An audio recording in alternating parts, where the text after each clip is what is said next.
the missing key to a lot of high achievers who suffer from imposter syndrome is that celebration. And here's why. And it sounds kind of silly.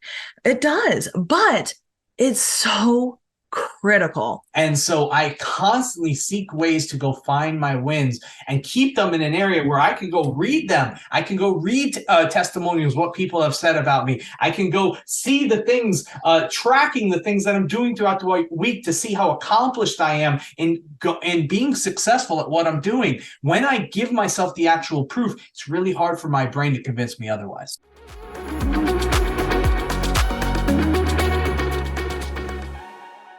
Welcome back to the Career Advancement Academy. Kara and Jack Dennison are here. Class is in session. We are so excited about this week's episode because it is something that is near and dear to my heart, Jack's heart, and honestly, 70% of professionals' heart, honestly. And I bet you it's something that you've struggled with as well. If you have not listened to last week's episode, which was the fastest route to career pivoting success, I highly suggest you check it out. If you have ever career pivoted in your life or ever considered making a career pivot, I highly suggest you check it out. And a little plug for what we've been doing. We have been every single week releasing a YouTube video the day after our podcast. So not only if you are potentially considering a career pivot, not only check out last week's podcast episode, but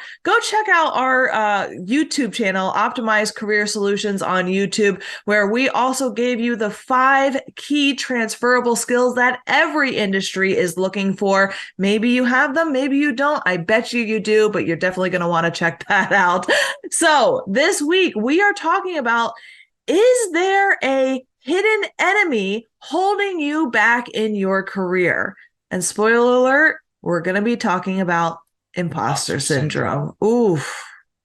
So Jack, I want to ask you, have you ever experienced imposter syndrome? Yep. It's quite often, actually. Yeah, quite often. Do you still experience it? Every once in a while, it'll be a momentary kind of feeling, but usually dissipates now because I have the right tools to use to be able to kind of manage it. Yeah.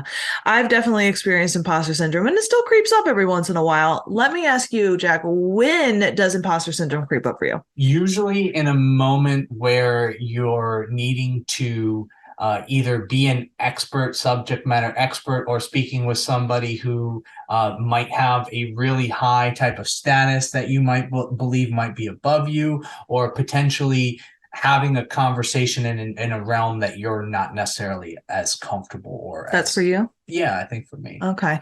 For me, I feel like I get imposter syndrome when I'm trying to tackle something new that I'm not very good at, and I feel like I mess up a lot, or when I feel like that old version of myself comes in and I want to be perfect at it, and I'm just struggling. I'm struggling and I'm not very good at it.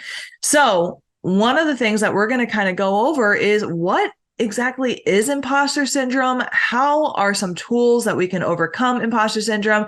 And tomorrow on our Optimized Career Solutions YouTube page, we're going to be dropping a video where I'm going to be going over the 5 types of imposter syndrome. Did you know that there are 5 types of imposter syndrome? I had no idea. I know. Not until you did the research and showed it to me. And I was like, whoa, okay, I'm a few of those. I know. Not only are we suffering from self-doubt and imposter syndrome, but now we got different flavors of it. So great, fun, fantastic. Robbins, here we are.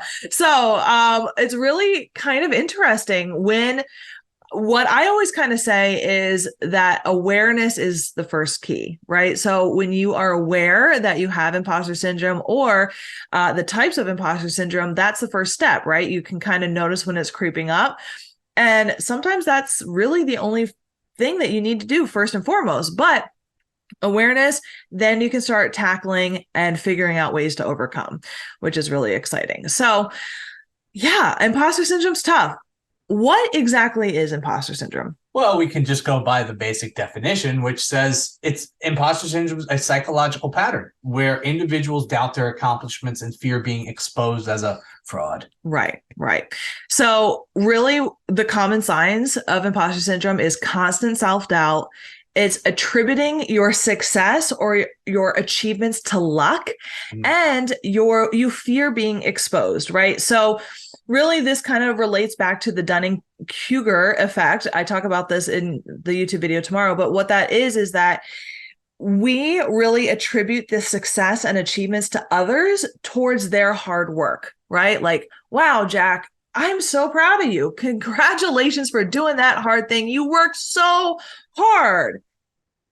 But I also achieved the same thing, but that was just because I was in the right place at the right time, you know? So it's constantly doubting the fact that you earned the place that you are in right now. You earned the success that you got, and you can see that other people have earned that. And so you understand that people work hard to get there, but for you, you just happen to luck into it, right? Or you just happen to be in the right place at the right time. You happen to be with the right people, etc. But you can recognize that other people have worked hard, but you can't see that in yourself, right? It's interesting, according to the International Journal of Behavioral Science, approximately 70%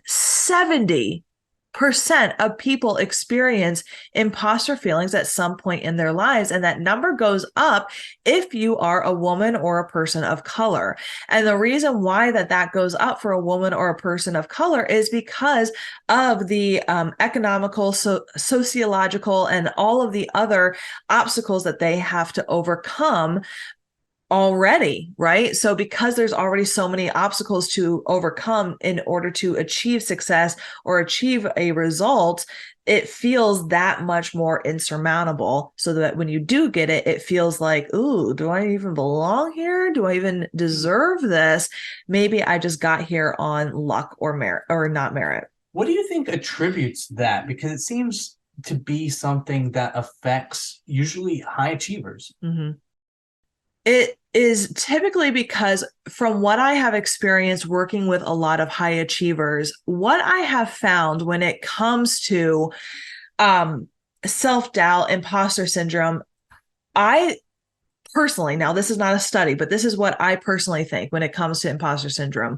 High achievers, they look towards a goal for so long, right? You set a goal, we're working hard to achieve a goal, and it becomes this unattainable thing for so long, right? You're looking at it in the future. And it becomes almost insurmountable. It's like, when I get there, if I get there, you see other people achieving it, and you almost kind of build it up as this thing that's never going to happen, and you hope it does. And when it does actually happen, you look around and you're like, I worked so hard to get here. I need to work even harder to make other people believe that I deserve to be here, because we as humans, we view ourselves as a recent past version of ourselves, not the actual true versions of where we truly are.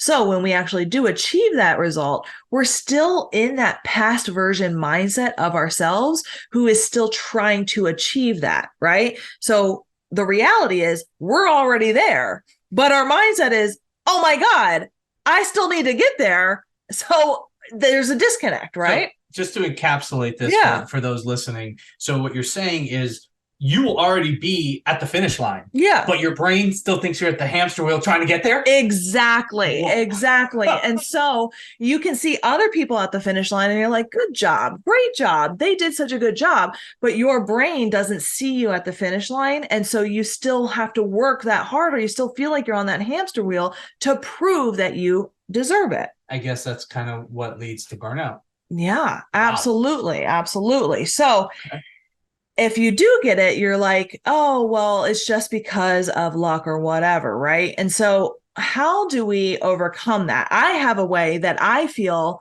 in my own life has helped with that. And we'll talk about that in some of the tools and the tips and things like that I've seen help our high achievers that we work with in our life as well. But the first thing is to help with this is to really face the self-doubt, is to recognize self-doubt and to recognize when this stuff comes up, right?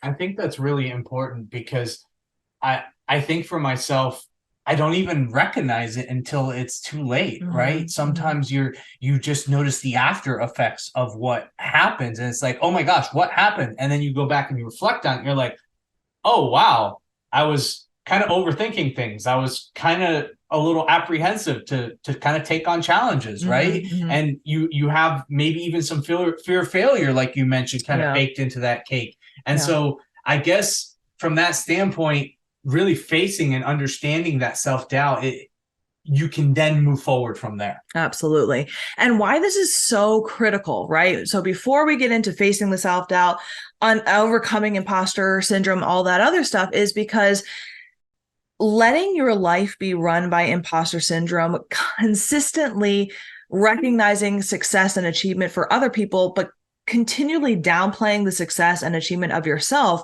it's going to lead to long-term effects for yourself and for your career, right? And so this is why it's so important that we talk about this, so that you can overcome your imposter syndrome and lead the life that you are destined to lead and that you deserve to lead, because you are working so hard to achieve and you deserve it. And there are so many professionals out there like Sheryl Sandberg, Howard Schultz, the founder, I believe, of Starbucks. Mm-hmm. Even Albert Einstein and Oprah Winfrey have talked about imposter syndrome and how they've had to overcome this too. And what I want to hone in on here is that imposter syndrome is, at times, if you want to reframe it, it can be a gift in the fact that it drives us to achieve more.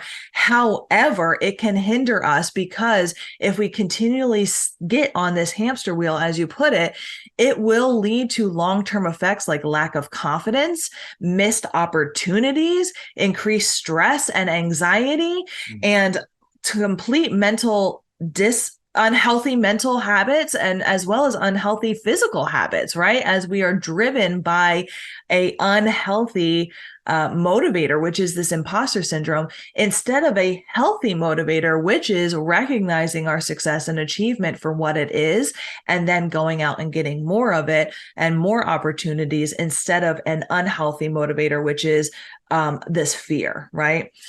What would be a good, healthy way to kind of embrace facing this self-doubt? Mm-hmm. What have you tried? Mm-hmm. So the first is really going to be recognizing, right? Awareness when self-doubt comes up, right? So what are the signs of self-doubt? Yeah, right? I think I kind of mentioned it earlier. It's when I notice when I start overthinking things, I get paralyzed. I don't actually take action. Right. Reluctance to take on new challenges, right? Persistent fear of failure, overthinking decisions. And frankly, it's that little voice in your head that can, right?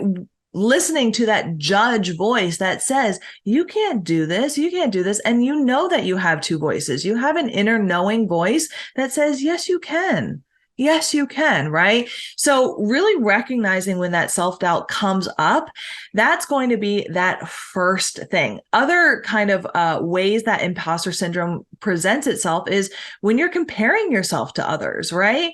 When you're comparing yourself to, oh, well, I didn't achieve it the way that Susie achieved this thing, right? Or constantly really focusing on your failures or mistakes over and over again, or constantly focusing on your achievements and how you maybe didn't achieve it the most perfect way possible, right?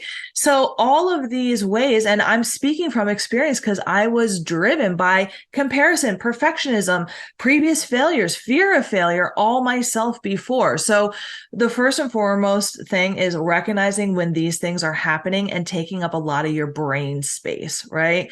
So that's going to be kind of the first thing, and recognizing it and stopping it for where it is. The best way for me to stop it, and I like this for a lot of people that I've told, and it's been helpful for people, is to ask yourself what the truth is. I love doing that. I love this, right? So when your brain is braining and it's going on and on saying, you don't deserve this, you didn't do it the most perfect way, Susie did it better, right? Ask yourself and stop right there and say, what are the facts? What's the truth, right? The truth is Susie did it her way, but I still did it, right? Or I may not have gotten it done the way I initially wanted to do it, but it still got done. Right? Or I may have failed in the past, but I'm still here. And what did I learn from that failure? And that because I may have made a mistake, I now learned and I get to be that much better this time, right? So really going back to that facts, because our brains lie to us. Our brains are programmed with previous beliefs that maybe don't serve us anymore. So really taking that time to stop and ask ourselves, what are the facts right now? That's going to help us get to a neutral place to analyze the truth. Oh, bringing in a little Trevor Moen, I Getting to know. I love Neutral. the If neutrality. you ever want to check out a book, go check out Getting to Neutral by Trevor Moen. Great book on overcoming imposter syndrome and just staying neutral through any process. Yeah, that's a good one. So the first step is getting to neutral, right? We have to stop the airwaves from crowding us in with the self-doubt and the negativity. So once you can kind of get to the neutrality part of it, stop that judge from judging us, the next step is going to be overcoming. Right. So overcoming this imposter syndrome. And one of the things that I really love to do is start focusing on the great things, the wins and the strengths, right? And really getting to the facts. So great way to do this is focusing on both your strengths and your weaknesses. What's the reality? What is the reality? Because imposter syndrome, it's creating a fake reality for you. It's creating this fake reality of telling you that you're a fraud, a liar, all of this other stuff that's not true, right? So really focusing on where are your strengths, what are your accomplishments, and where can you maybe do better, right? Where can you potentially improve? And that's going to give you an accurate depiction of where you are, but also where you can potentially go forward, right? I think that's just such a great tip. And there are so many ways to be able to really kind of find out what our strengths are, right? Because we could ask people in our circle. We've had accomplishments in our life and our career, and we can go back and look at those. We can talk to some of our previous mentors or bosses and kind of ask them. What are some other ways that you would probably look for individuals to kind of find out really what their best strengths are? Yeah. A really great way is to seek feedback, right? Feedback that is going to help support you and know and see you from a different perspective, right?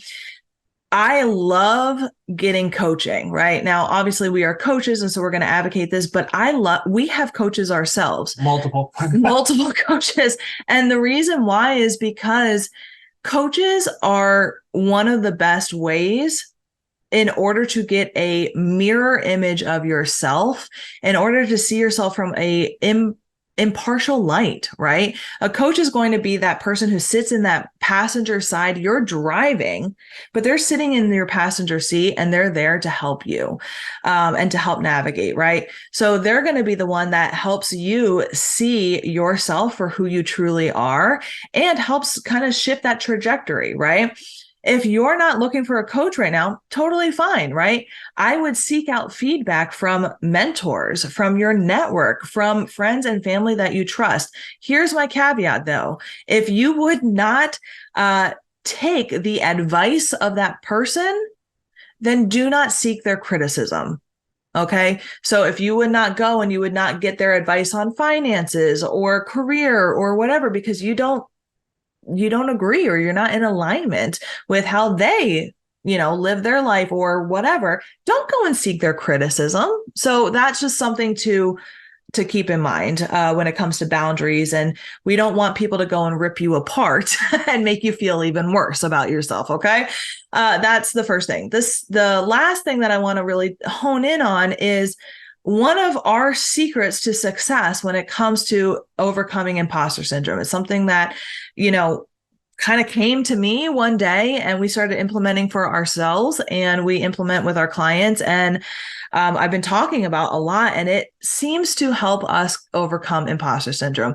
It relates to what I talked about before about how when we achieve something, our brains haven't really caught up to that yet. And what we end up doing as high achievers who sometimes suffer from imposter syndrome is we tend to look for the next achievement or the next goal to go after. And then we get back on that hamster wheel and we don't feel like we actually have achieved that. So how do we stop that cycle? Celebrate some wins. Yes. So this is my favorite thing. The missing key to a lot of high achievers who suffer from imposter syndrome is that celebration. And here's why. And it sounds kind of silly.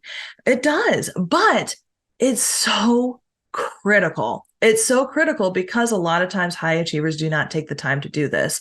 But what we find that celebrating your wins does is it cements the achievement into your brain. It gives you that time for your brain to catch up and realize that you actually have achieved that success. And you deserve to celebrate the hard work that you've done. It takes that time to switch your brain out of goal achievement mode to goal actually has been achieved mode, right?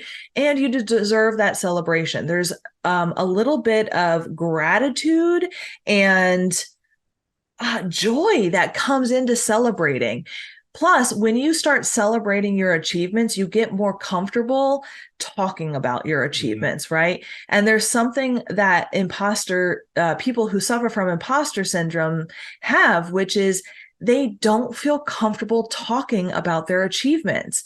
They feel okay talking about other people's achievements and how hard they worked. But when you celebrate your achievements and say, hey, I worked really hard for this and I deserve to celebrate. And it doesn't have to be big. For Jack and I, whenever we make a sale, we really take just a minute to really be grateful for that person and why they want to partner with us. And we ring a bell. An old school brass bell. And I love that, right? It's just a minute of celebration, but there's something in doing that act and kind of doing a whoop with a bell ring that makes it feel more celebratory, and it cements that in and it makes it special. I agree. I think having some sort of benchmark to feel the win is so key. And these wins, they can come from so many different areas because we always overlook where our wins come from. Yeah. I am the biggest, probably, I guess you would say, just person who crosses the line here. I forget my wins all the time. Yeah. And so I constantly seek ways to go find my wins and keep them in an area where I can go read them. I can go read testimonials, what people have said about me. I can go see the things, tracking the things that I'm doing throughout the week to see how accomplished I am in being successful at what I'm doing. When I give myself the actual proof, it's really hard for my brain to convince me otherwise. Absolutely. So that's exactly my next tip, right, is to have that kudos folder, have that attaboy, attagirl folder that really talks about your wins. So in that celebration, right, now, Jack and I, we have an income tracker on our wall. So when we celebrate that sale, we ring that bell, we write it down so that we can look at it and remember that we're winning, right? And for people in careers, when they're achieving things, and we have this ourselves, we have a little kudos folder, like Jack said, testimonials, nice things that people say. I highly recommend this for everyone. A kudos folder is, and if you've listened to our podcast before, it's on our first episode. It's one of my top 5 tips. It will serve you so well in so many different things. It will help with your resume. It will help you advocate in your interviews, advocate for you for your career, for promotions, for all of these things. But when the chips hit the, what is that thing? The chips hit the ground. I don't know. When, what is the saying? Keep going. I don't know. I don't know either. When you are not feeling it, when you are suffering from imposter syndrome, having that kudos folder that reminds you of all of the great things that people have said, all of the achievements that you have accomplished throughout your career, it's going to remind you of who the hell you are and what you've accomplished. And so that's one of our really great strategies to overcome imposter syndrome. And the more you practice these, right, this is not I celebrated one achievement and I never suffer from imposter syndrome ever again. Like Jack and I talked about at the beginning of this podcast, it still creeps in every once in a while. But every time that you practice these and overcome and you advocate for yourself and you celebrate your wins and you recognize when the self-doubt comes in, it becomes easier and easier to overcome. One thing that a lot of us tend to forget with imposter syndrome, it's something that's been happening your full life. your Yeah. brain has a lot of practice doing it. Yeah. So when you're trying to overcome it, you are trying to overcome a lot of time, be practiced actually feeling like an imposter. So doing the opposite, you're going to have to practice it a lot for it to embody it and to actually feel confident in not feeling like an imposter. So think of what thoughts are going through your head. If you're consistently having thoughts about being an imposter, you're going to feel like an imposter. But if you can find a way to give yourself thoughts of feeling positive, feeling capable, feeling achievement, well, then you're also going to feel those things. Mm-hmm. Absolutely. Absolutely. So I would love for you to check out tomorrow a YouTube video that we're going to put out about the 5 types of imposter syndrome. What will absolutely help you is that if this is a problem for you, if you continually feel like, oh, I'm not good enough and I have doubt and oh man, people are going to find me out. What's going to really help you is to figure out what of the 5 types of imposter syndrome you suffer with so that when that creeps up, you'll be able to find out what types of scenarios this tends to creep up for you more so that you can be more self-aware and implement some of those ways to overcome even more. I love that tip, Kara. And I encourage anybody out there, if you need personalized support, to make sure that if you are dealing with imposter syndrome, that you are reaching out to the people in your circle, that you find a mentor, you find a coach, you find somebody who can help you reframe these potential thoughts so that you can continue to expand into the better version of yourself moving forward. Mm-hmm. One of the best ways to help with imposter syndrome when it comes to advancing in your career in a job search is to have a badass resume and LinkedIn profile. That's what we do here. One of my favorite things about my job is being able to listen to people like you, hear your stories, and then create resume bullet points and resumes and LinkedIns that showcase your badassery on a resume. And one of the unspoken benefits of this is the incredible confidence boost that comes when you get to see your responsibilities, accomplishments, achievements in an incredible professional and personal branding. We've completely revamped our resume and LinkedIn offering services and solutions. So if you would like to check that out and you're considering a job search before the end of the year, check it out and go to www.optimizedcareers.com, and we would love to work with you. Thought that was a great conversation today on imposter. I think so too. Thank you for joining us on today's episode of the Career Advancement Academy. Tune in next week for our episode titled The One Mistake in a Job Search That Can Derail Your Career. If you found these insights helpful, please share this episode with your friends or colleagues. Your feedback means a lot to us and it helps others discover the Career Advancement Academy. If you enjoyed the show, take a moment, please subscribe and give us a 5-star review on your favorite podcasting platform. Absolutely. We hope that you enjoyed this episode. Make sure to leave us a review, subscribe to the YouTube channel, and we can't wait to see you next week.